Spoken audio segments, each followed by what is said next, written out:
A priori, pas de licenciement prévu, mais des départs volontaires. C'est ce qu'a affirmé la ministre de l'Énergie Ségolène Royal, alors qu'Areva annonce une perte colossale.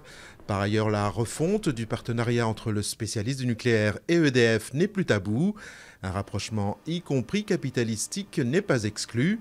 Areva a dévoilé mercredi un plan d'1 milliard d'économies après une perte de près de 5 milliards en 2014.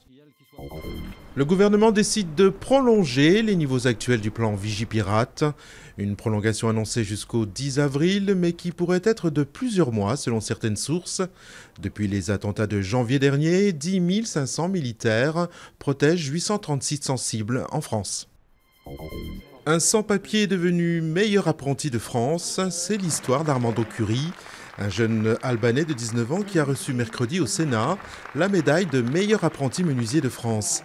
Et comme un bonheur ne vient jamais seul, Armando a obtenu au passage un titre de séjour provisoire pour lui permettre notamment de recevoir cette distinction. Le sort d'au moins 32 mineurs toujours inconnus après un coup de grisou dans une mine de charbon de l'est de l'Ukraine. Leurs chances de survie demeurent toutefois très faibles dans la mine de Zazatko, notoirement connue pour ses accidents à répétition. 2 perroquets bleus d'Allemagne pour sauver l'espèce au Brésil. Nés en captivité, les frères et sœurs seront croisés plus tard avec les 11 spécimens du Brésil pour une future réintroduction dans la nature. Il ne reste que 92 spécimens de Ararina azul dans le monde. Ils disparurent de la nature au Brésil en l'an 2000.